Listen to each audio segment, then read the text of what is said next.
क्या खाना नहीं देंगे?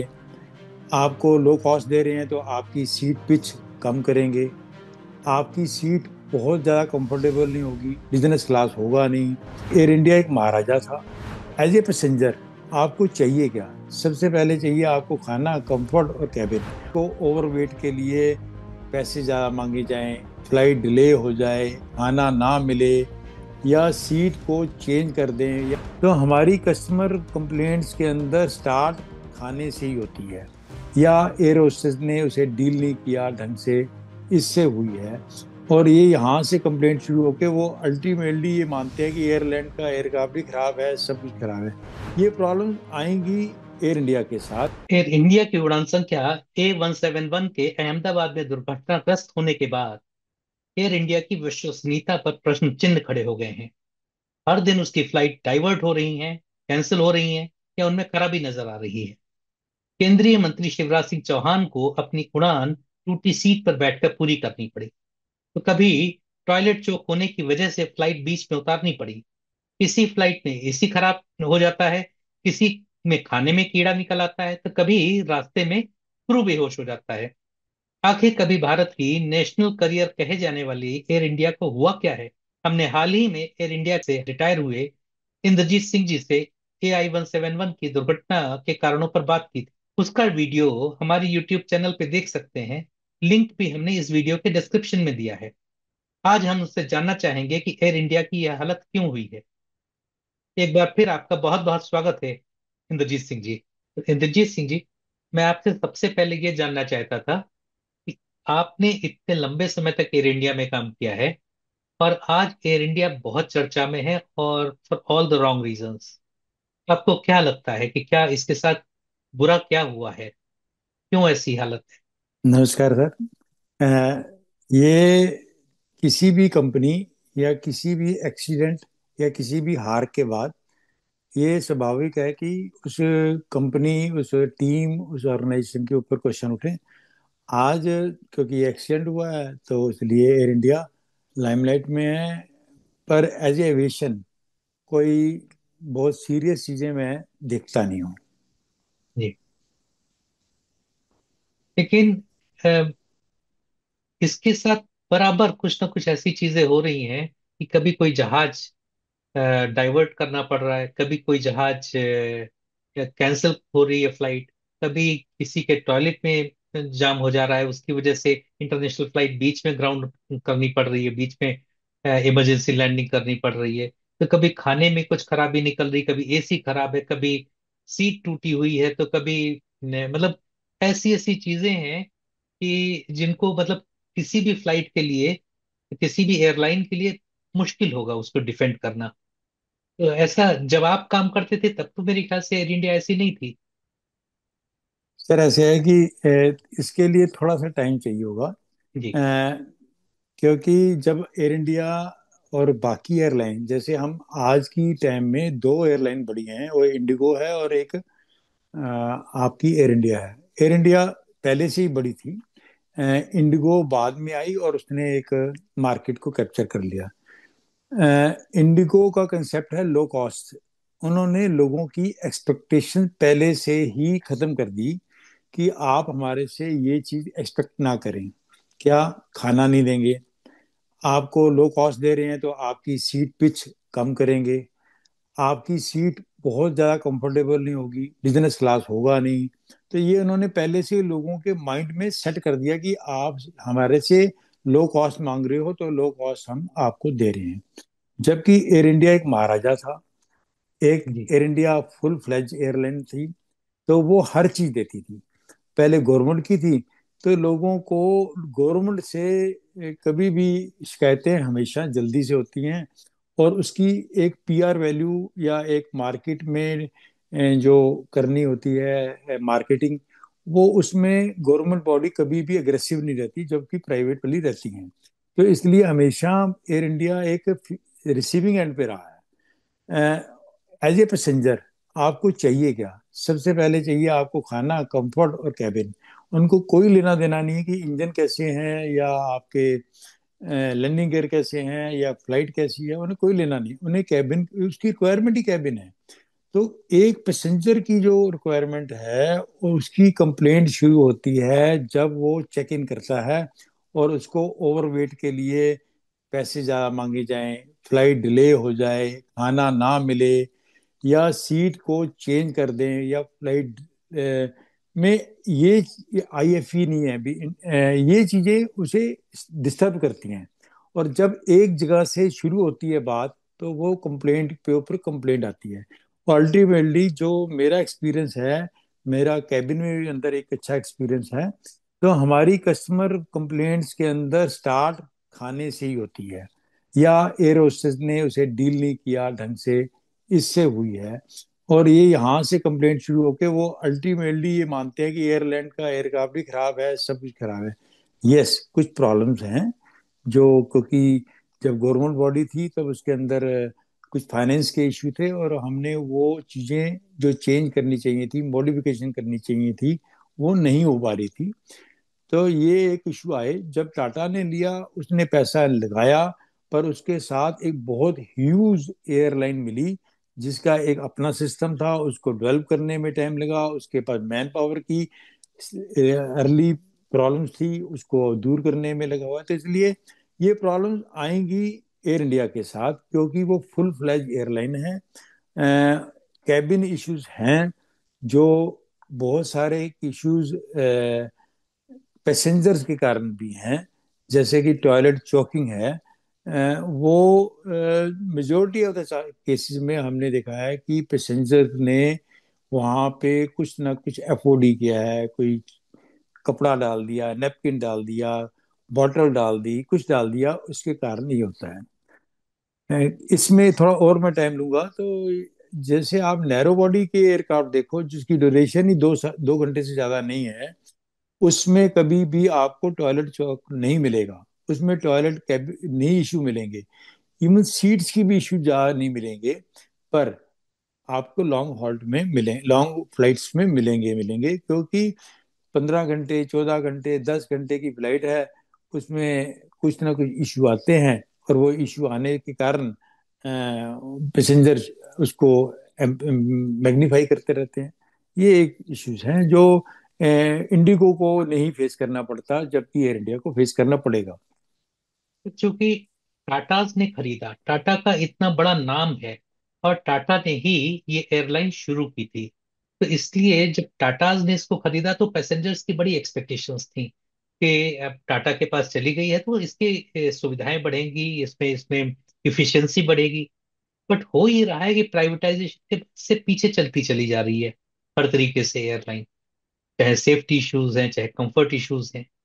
तो क्या प्राइवेटाइजेशन के समय कुछ ऐसा हुआ कि जैसे 3 हिस्सों में बटी, या उसकी वजह से इंजीनियरिंग अलग हो गई, कमर्शियल अलग हो गया, तो इन सारी चीजों से कुछ प्रॉब्लम आई है? सर ऐसे है कि जब प्राइवेटेशन हुई, तो जी। प्राइवेटेशन करने में ही हमारा कुछ टाइम लग गया। तो गवर्नमेंट इसको प्राइवेट कर ही नहीं पाई कई साल। जी। सेकंड थिंग, कोविड आ गया। तो ये सारी चीजें एक प्रोसेस था, जब आपके कुछ स्पेयर्स, कुछ आपके कैबिन डेवलपमेंट, फाइनेंस, ये सारी चीजें उस टाइम क्रंच में रही जब एयर इंडिया बिकी। जब एयर इंडिया बिकी, टाटा ने लिया, तो लोगों को एक साथ में ही एक्सपेक्टेशन बहुत हाई हो गई कि Tata will change the things.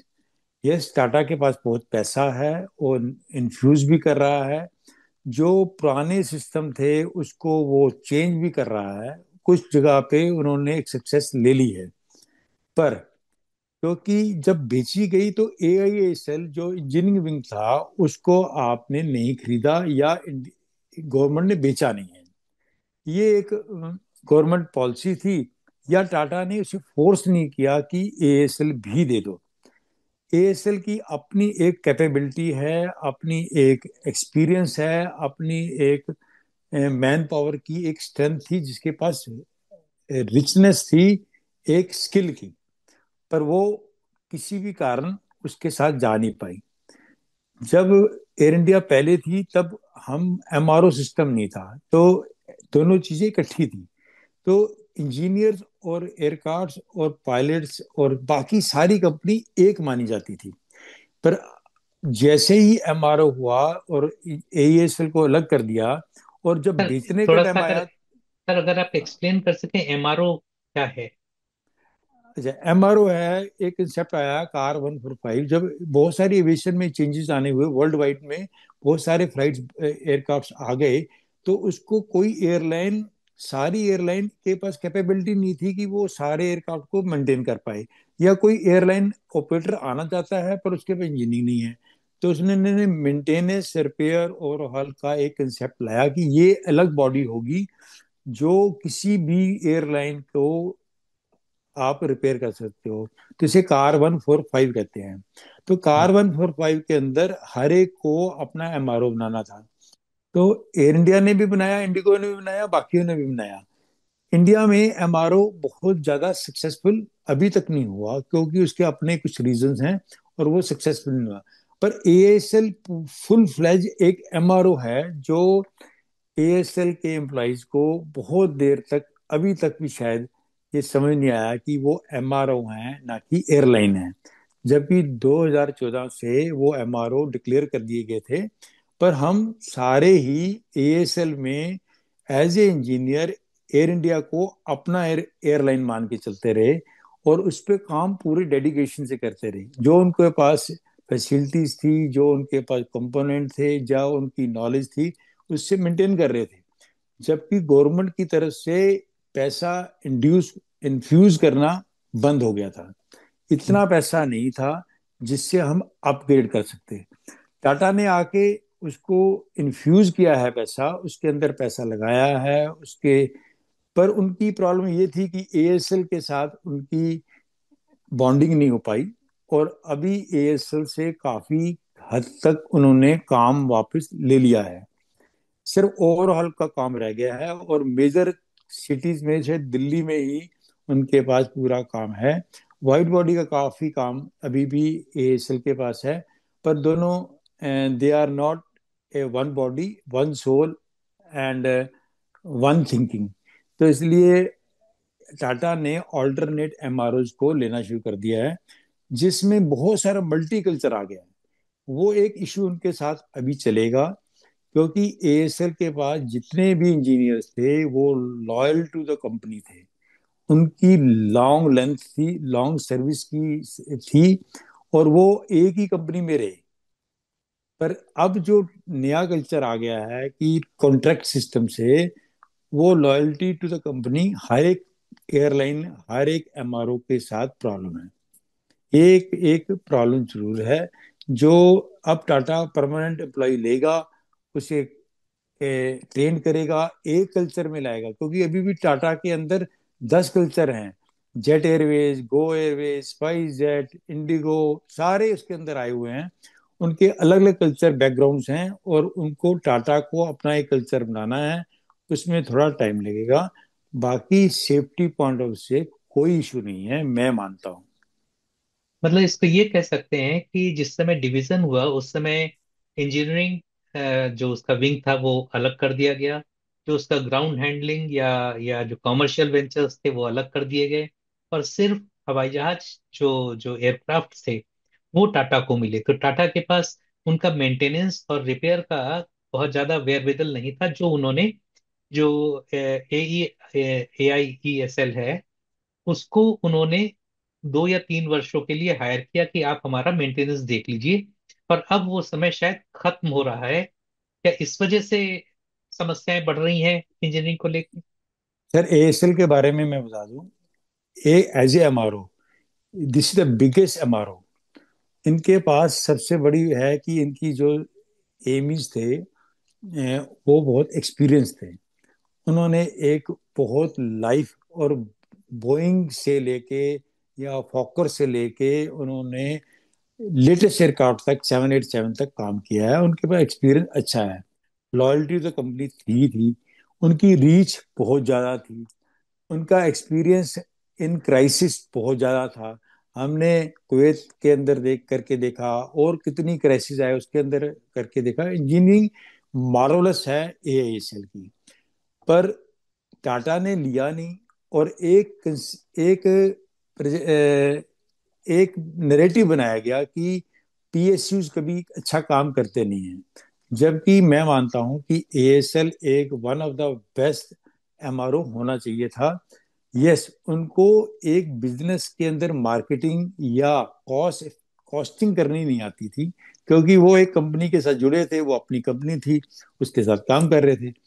जब टाटा आया तो टाटा ने बहुत सारी एयरलाइंस के लोग इंडक्ट किए जिनकी एएसएल के साथ कोई लगाव नहीं था या उनके साथ कोई बॉन्डिंग नहीं हो पाई किसी भी कारण। दोनों मैनेजमेंट की ये इश्यूज हैं, दोनों मैनेजमेंट ने एक बॉन्डिंग नहीं बनाई, जिससे दोनों हमेशा इकट्ठे भी रहे पर डाइवोर्स कंडीशन में भी रहे। ये एक sad story of the aviation रही है, ये हमें माननी पड़ेगी। पर सेफ्टी फैक्टर से एएसएल इज बेस्ट। टाटा के पास सारी कैपेबिलिटीज हैं सेफ्टी नॉर्म्स को मानने को, और वो मानती भी है। लेकिन सर अब जब AIESL, उसका कॉन्ट्रैक्ट लगभग एयर इंडिया के साथ खत्म हो रहा है, उसका जो टर्म था वो खत्म हो रहा है, तो ऐसे में टाटा अपनी क्या इंजीनियरिंग कंपनी बना रहा है, या अपने इंजीनियर्स उन्होंने हायर किए हैं? कैसे एयर इंडिया का मेंटेनेंस कैसे हो रहा है जहाजों का? टाटा के पास दो एयरलाइन पहली थी, जी। एयर एशिया और विस्तारा। जी। तो उसकी वो अपनी एयरलाइन को संभाल रहे थे। तो अब एयर इंडिया को एकदम इंडक्ट करने से वो उस मैन पावर से संभाल नहीं सकते थे। तो एएसएल की तो रिक्वायरमेंट थी ही, आप उसके बिना चल ही नहीं सकते थे, क्योंकि एयर इंडिया एएसएल उसको कंटिन्यू कर रही थी, तो आप अब्रप्टली चेंज नहीं कर सकते थे। अब धीरे धीरे उन्होंने अपने इंजीनियर्स इंडक्ट किए हैं, एविएशन चेंज होती जा रही है। एएसएल में एक एमसीसी एमसीसी जो होती है, जो मॉनिटरिंग करती है एयरक्राफ्ट की, कंट्रोल करती है। अब वो मॉनिटरिंग सेल जो था एएसएल का के टाइम में, ये जो पहला एयर इंडिया था, एक्चुअली ये ऑपरेटर का एमसीसी होता है। तो पहला एमसीसी इतना स्ट्रांग नहीं था जो अब एयर इंडिया ने, टाटा ने एक अच्छा स्ट्रांग, एक सेंट्रलाइज तरीके से बना लिया है। क्योंकि एमसीसी आने से सेफ्टी फैक्टर अपने आप बढ़ जाते हैं, क्योंकि पहले एक एयरक्राफ्ट पर एक एएमई उसे मॉनिटर करता था, ऑब्जर्व करता था और अपनी नॉलेज से काम करना शुरू करता था। पर जैसे ही वर्ल्ड वाइज एमसीसी कंसेप्ट आया, तो आपको एमसीसी हमेशा बैकअप पे रहता है, कभी कोई स्नैग आए, कोई प्रॉब्लम आए, एमसीसी बैकअप पे है, उसके पास बहुत अच्छे टूल्स हैं, उसको सॉफ्टवेयर से हैं, उसके साथ वो आपको हेल्प कर सकता है। तो ये कंसेप्ट से एविएशन चेंज हो रही है, और टाटा को थोड़ा टाइम लगेगा अपनी कैपेबिलिटी को कि full fledge airline with full car 145 लेके चलने की। सर लेकिन फिर इश्यूज वही आ रहे हैं कि जो कभी एसी उसका काम नहीं कर रहा है, कभी उसका उसका जो विंग का फ्लैप है वो जाम हो जाता है, तो कभी मतलब बहुत बहुत तरीके की सीट टूटी हुई है। तो आखिर ये इंजीनियरिंग का काम है, या इसमें किस तरीके के इश्यूज आ रहे हैं? सर इसमें दो तीन बातें हैं कि जो कैबिन की अगर बात करें, तो आपने जैसे सीट्स का कहा, टॉयलेट्स का कहा, आईएफई का काम कहा, इसके अंदर कई जगह पे तो आपको स्पेयर चाहिए। आईएफई जो हमारे एयर इंडिया ओल्ड था, जो उसका आईएफई सिस्टम था वो ऑब्सोलीट हो चुका है, जिसको टाटा चाहता है चेंज करना, पर टाइम लगेगा। 777 के कुछ यूक्रेन वॉर के कारण भी प्रॉब्लम आई हैं, कुछ हमारे वेंडर्स जो थे वो सप्लाई करना नहीं दे रहे, पहले कुछ फाइनेंशियल इशू थे तब वो नहीं दे रहे थे। तो कुछ स्पेयर्स की भी इशू रहे, कुछ डिलेज मेंटेनेंस, जो फैब्रिकेशन थी, जो कैबिन अपलिफ्ट थी वो नहीं हो पाई थी। तो ये इश्यूज जो कैबिन पैसेंजर के हिसाब से कुछ इश्यूज हमेशा रहे हैं, और वो सॉल्व हो सकते हैं टाइम के साथ, एक साथ में नहीं हो पाएंगे।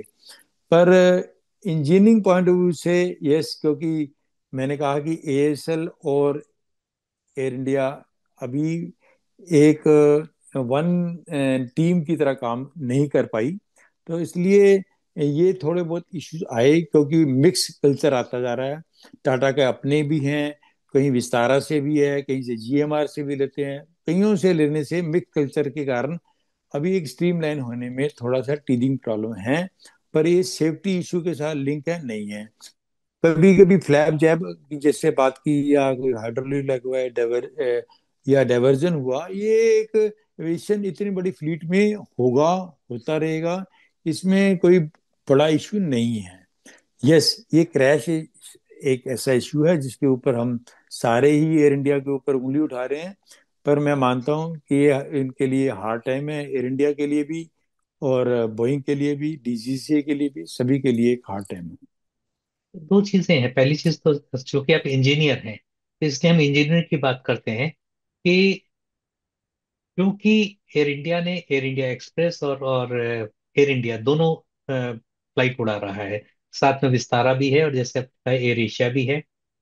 तो इन पे जितने भी एयरलाइंस हैं मेरे ख्याल से सब में अलग अलग तरीके के जहाज हैं। और अभी तक एयर इंडिया जो था उसको सिर्फ एक तरीके के जहाजों को मेंटेन करने का एक्सपीरियंस था। तो ये भी ऐसा हो रहा है कि बहुत अलग अलग तरीके के जो एयरक्राफ्ट हैं इसलिए भी मेंटेन करने में प्रॉब्लम आ। सर, इंडिगो एक ऐसा एयरलाइन थी जिसके पास एक टाइप का 320 एयरक्राफ्ट था।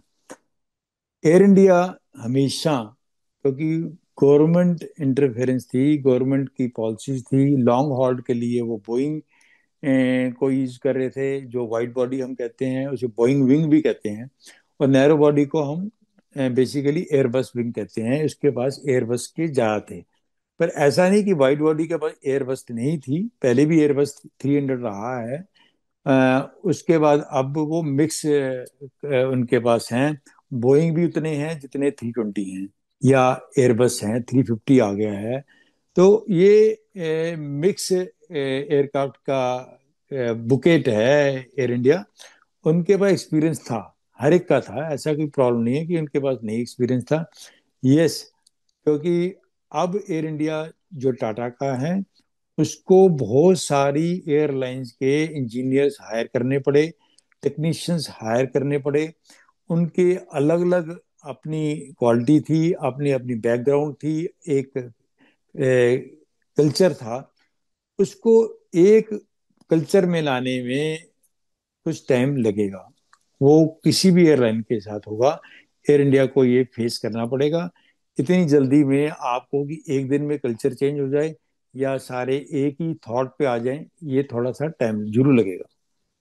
तो ऐसा तो नहीं है कि एयर इंडिया प्राइवेटाइजेशन के बाद उनके ऊपर प्रेशर है कि ज्यादा से ज्यादा, क्योंकि जब तक सरकार के पास होती है तो प्रॉफिटेबिलिटी का इतना प्रेशर नहीं होता है। लेकिन एक प्राइवेट एयरलाइन के पास ऑपरेटिंग प्रॉफिट हो कि नेट प्रॉफिट हो, इन सारी चीजों को लेके बड़े इश्यूज होते हैं। तो क्या प्रॉफिट का प्रेशर है, रेवेन्यू का प्रेशर है जिसकी वजह से ये सारी चीजें हो रही हैं? एयर इंडिया को ये हमेशा माना गया कि ये लॉस मेकिंग कंपनी थी पहले, जबकि इस पे डिबेट अलग हो सकती है। पर जब टाटा ने खरीदा तो काफी पैसा उसने इसके अंदर इनपुट किया, चाहे वो गवर्नमेंट को दिया, चाहे वो उसने वेंडर्स को दिया, सप्लायर्स को दिया, या नए अपलिफ्ट, कैबिन अपलिफ्ट के अंदर लगाया, कुछ कुछ स्टोर्स बनाए, कुछ ट्रेनिंग फैसिलिटीज बनाई, उसमें पैसा काफी लगा है। तो कोई भी बिजनेसमैन कभी भी इन्वेस्टमेंट करेगा तो रिटर्न तो चाहेगा, और बिजनेस अगर रिटर्न नहीं दे रहा तो वो कोलैप्स कभी भी कर जाएगा। तो टाटा अगर पैसा कमाना चाहता है, इसमें कोई प्रॉब्लम नहीं है। और वो प्रेशर से में एक एक्सपेक्टेशन फ्रॉम द पब्लिक बहुत ज्यादा थी, वो भी उसके ऊपर एक प्रेशर है। मीडिया अब एक प्रेशर में लेकर आ गया है क्योंकि उसकी कुछ इश्यूज, ये क्रैश के कारण पुरानी बातें भी निकल आई हैं, कुछ ऐसी चीजें जो उसके साथ नई भी हैं। अभी एक डाइवर्जन हुआ है फ्यूल के ऊपर, एक बेंगलोर में डाइवर्ट किया, पर एक्चुअली वो इंडिगो एक इंडिगो की, एयरक्राफ्ट था। इंडिगो की। पर पर नाम चिपका दिया वो एयर इंडिया के नाम पे। हर चीज जो होगी इस टाइम एयर इंडिया को फेस करनी पड़ेगी, किसी एयरलाइन का भी वो इश्यूज होंगे वो भी चेपा जाएगा एयर इंडिया के नाम पे। ये पहले भी होता था, पर ये अब भी होगा कि एयर इंडिया को इसके साथ फेस करना होगा। ये उसके एक रिसीविंग एंड पर है वो। तो सर वैसे आपको क्या लग रहा है कि अगर आप आज एयर इंडिया खुद एयर इंडिया का मेंटेनेंस करें या एयर इंडिया को आप चलाना शुरू करें, तो आप उसको कैसे सुधारेंगे? What are the options one needs to have, या what are the steps one needs to have to bring it back to the track? Cabin के अंदर एक चैलेंज हमेशा रहता है, एंड लॉन्ग फ्लाइट के लिए एक बहुत बड़ा चैलेंज है। क्योंकि लॉन्ग फ्लाइट के अंदर जब पैसेंजर का आईएफपी काम ना कर रहा हो, तो वो कहीं ना कोई अपनी उंगली डालता रहेगा, किसी ना किसी चीज में वो घुमाता रहेगा, क्योंकि उसके आइडल मैन है। 14 घंटे के लिए आपने एक पाइप के अंदर एक बंदे को बिठा दिया है, और उसको कोई मीडिया नहीं दे रहे।